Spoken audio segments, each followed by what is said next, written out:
Halo semuanya, di video kali ini kita akan membahas mengenai One Prestasi. Apa sih yang dimaksud dengan One Prestasi?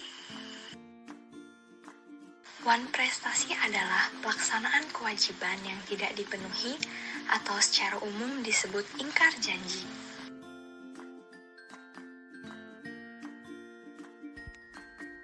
Menurut Juswito Satrio, One Prestasi adalah suatu keadaan di mana debitur tidak memenuhi janjinya atau tidak memenuhi sebagaimana mestinya, perjanjian dan kesemuanya itu dapat dipersalahkan kepadanya. Di dalam KUH Perdata, yakni pada pasal 1243, menyatakan bahwa penggantian biaya, kerugian, dan bunga karena tidak dipenuhinya suatu perikatan mulai diwajibkan bila debitur walaupun telah dinyatakan lalai, tetap lalai untuk memenuhi perikatan itu, atau jika sesuatu yang harus diberikan atau dilakukannya hanya dapat diberikan atau dilakukannya dalam waktu yang melampaui waktu yang telah ditentukan.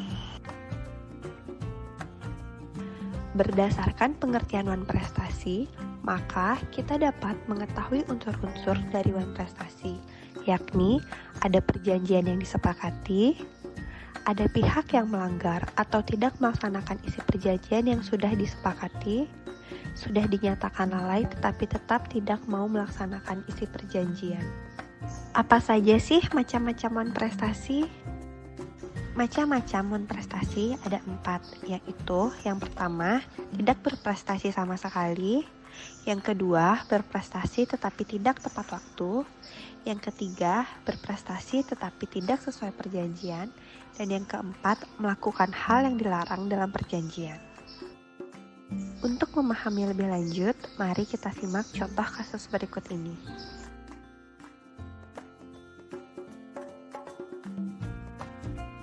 Adapun contoh kasus One Prestasi yakni pada tanggal 11 Januari 2021, Kakak Budiman melakukan transaksi atas sebuah mobil Nissan X-Trail yang ditawarkan oleh Muhammad Mamat dengan harga kesepakatan yakni sebesar 225 juta rupiah.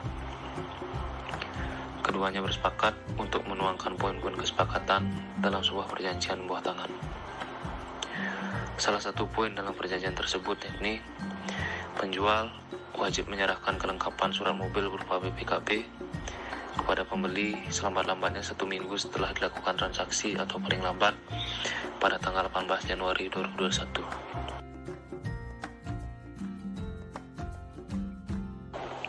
Kemudian, setelah 1 minggu dari hari pembayaran mobil tersebut, penjual tidak kunjung menyerahkan BPKB mobil kepada pembeli sebagaimana yang telah tertuang dalam perjanjian.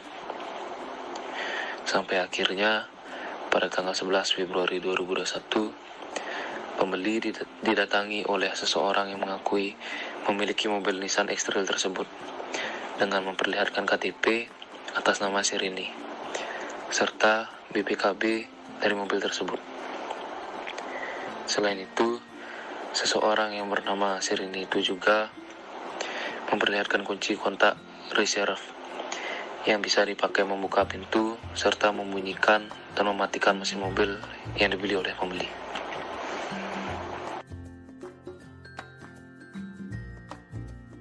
Setelah adanya perbincangan antara pembeli dengan pihak yang mengakui sebagai pemilik mobil, ternyata penjual telah menyewa mobil tersebut selama hampir 2 bulan dan tidak pernah menghubungi pemilik mobil tersebut.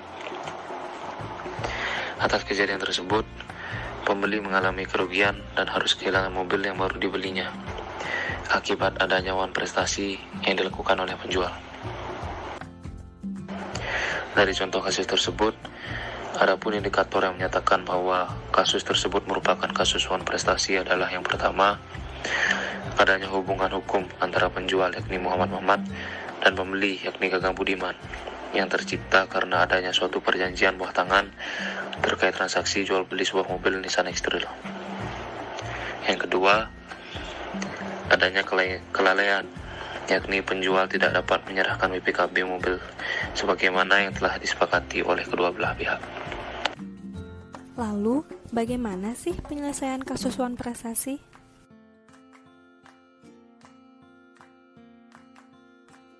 Jadi, apabila telah terjadi wan prestasi, maka langkah yang dapat diambil adalah dengan melakukan somasi atau teguran atas tindakan ingkar janji tersebut.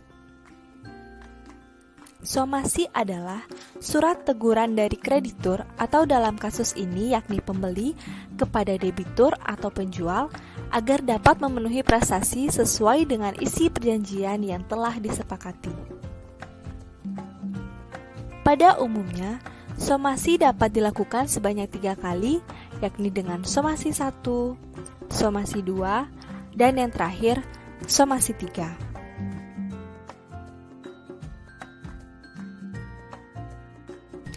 Somasi 1 umumnya berupa peringatan yang masih bersifat halus karena kreditur biasanya masih meyakini bahwa dengan peringatan tersebut, debitur akan dengan sukarela melaksanakan isi somasi. Jika somasi pertama tidak dihiraukan atau dijawab akan tetapi jawabannya tidak memuaskan, atau dengan kata lain, kreditur dan debitur berhasil melakukan perundingan tetapi tidak mencapai kesepakatan, maka kreditur dapat melayangkan somasi 2. Somasi 2 memberikan peringatan yang lebih tegas dari somasi sebelumnya, di mana kreditur langsung mengarahkan pada alternatif-alternatif penyelesaian yang diharapkan. Namun, apabila somasi 2 juga tidak dipenuhi, maka kreditur dapat melayangkan somasi 3. Dalam somasi 3, ancaman kreditur sudah menjadi sangat tegas, di mana kreditur hanya memberi 2 pilihan kepada debitor, yakni laksanakan atau digugat.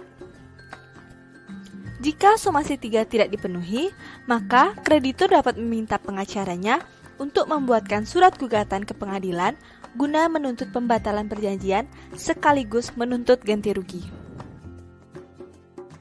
Ketentuan mengenai somasi telah diatur dalam Pasal 1238 Kitab Undang-Undang Hukum Perdata yang menyatakan bahwa debitur dinyatakan lalai dengan surat perintah atau dengan akta sejenis itu atau berdasarkan kekuatan dari perikatan sendiri, yaitu bila perikatan ini mengakibatkan debitur harus dianggap lalai dengan lewatnya waktu yang telah ditentukan. Kemudian, apa sih akibat hukum bagi pelakuan prestasi?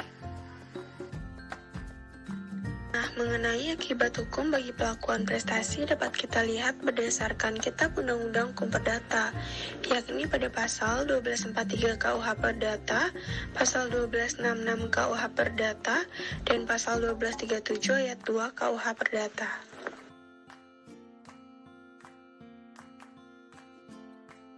Pasal 1243 KUH Perdata menyatakan bahwa penggantian biaya, kerugian, dan bunga karena tak dipenuhinya suatu perikatan mulai diwajibkan.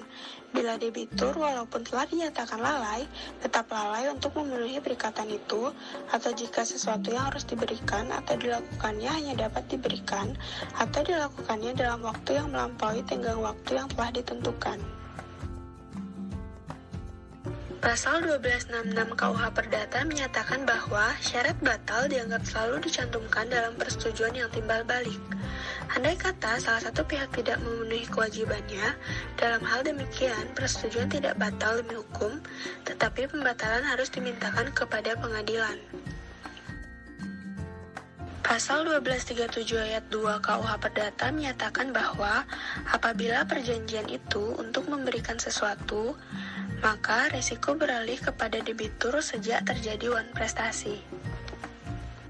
Berdasarkan ketentuan pasal tersebut, maka sanksi hukum dalam kasus wan prestasi dapat berupa pembayaran ganti rugi, pembatalan perjanjian melalui pengadilan, peralihan resiko. Untuk menuntut sanksi tersebut, maka diperlukan bukti-bukti yang kuat sehingga dapat ditentukan dengan pasti berapa nilai barang atau uang untuk sanksi yang dikenakan kepada debitur. Dalam kasus antara Gaga Budiman dan Muhammad Mamat tadi, apabila kreditur dapat menunjukkan bukti yang kuat, maka sanksi yang dapat dijatuhi kepada debitur yakni dengan memberikan ganti rugi sebesar Rp225 juta. Demikianlah pemaparan mengenai wan prestasi, semoga dapat dipahami. Terima kasih.